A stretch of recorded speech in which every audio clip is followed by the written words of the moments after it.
নমস্কার বন্ধুরা, RP village স্টোরির পক্ষ থেকে সকলকে জানাই অনেক স্বাগত। আজকে আবার চলে এসেছি প্রতিদিনের মতো আরও একটি নতুন রেসিপি নিয়ে। আজকে কিন্তু কোনো তরকারি রেসিপি নিয়ে আসিনি, আজকে হবে পিঠের রেসিপি।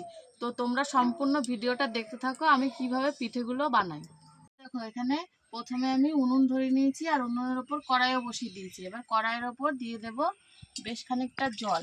এই জলটাকে কি করতে হবে বলো তো, খুব ভালোভাবে ফুটিয়ে নিতে হবে। এই দেখো, জলটা খুব ভালোভাবে ফুটিয়ে নিয়েছি। এবার জলের ওপর দিয়ে দেব অল্প পরিমাণে সাদা তেল,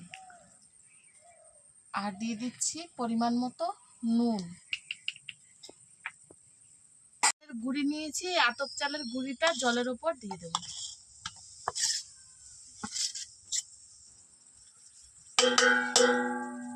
এবার এটাকে ঢাকা দিয়ে 5 মিনিট মতো সেদ্ধ করে নেব।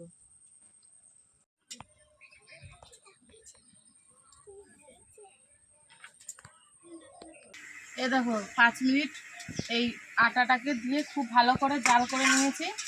এবার এটাকে খুব ভালোভাবে মেখে নিতে হবে। এইভাবে সব কিছুর সাথে মিশিয়ে নিতে হবে।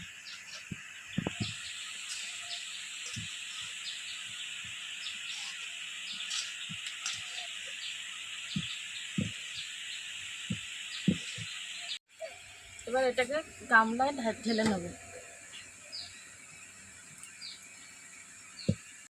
এরকম এবার এই আটাটাকে খুব ভালোভাবে রুটি যেরকম মাখতে হয়, রুটির আটা সেই রকমভাবে মেখে নিতে হবে। চালের গুঁড়িটাকে এরকম রুটির ডোয়ের মতো মেখে নিচ্ছি। তারপরে এটা থেকে ছড়ি কেটে পিঠে কাটবো। আটাটা ভালোভাবে মেখে এই যে একটা কাপড় নিয়েছিলাম, কাপড়টাকে ভিজিয়ে আটাটাকে ঢেকে রেখেছিলাম। তারপরে এই যে এখান থেকে একটা আটার ডলা নিয়ে নিলাম। তারপরে এটাকে ছোটো ছোটো করে কাটবো।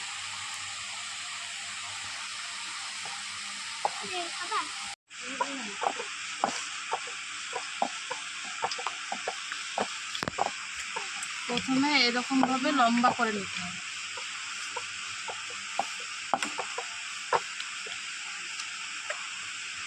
এরকম করে আটা নিয়ে এমনি লম্বা করে নিতে হবে।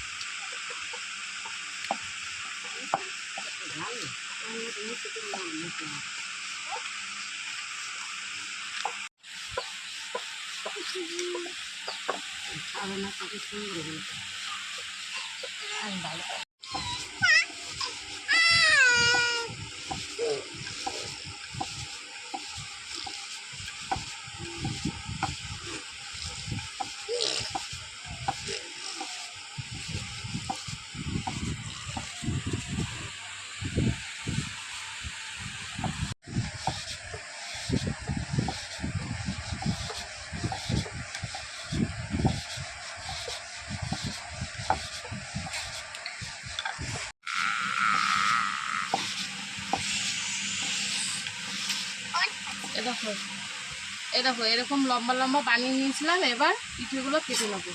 একটু হাতের মধ্যে দিয়ে এরকম করে টান দিলেই পিঠেগুলো দেখো এই যে তৈরি হয়ে যাচ্ছে।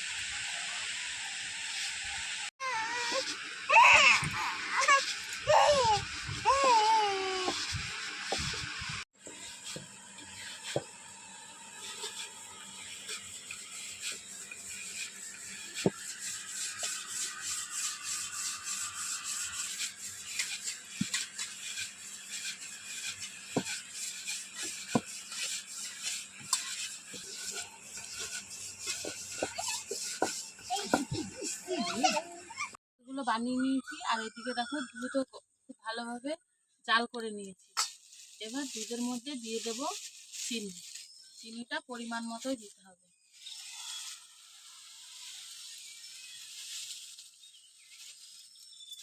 চিনি দেওয়ার পরে আবার দুধটাকে খুব ভালোভাবে ফুটিয়ে নিয়েছি। এবার এই চষিগুলো কেটে রেখেছিলাম এগুলো দিয়ে দেবো। তারপরে খুব ভালোভাবে ফোটাতে হবে, তাহলে চষি পিঠে একদম রেডি হয়ে যাবে।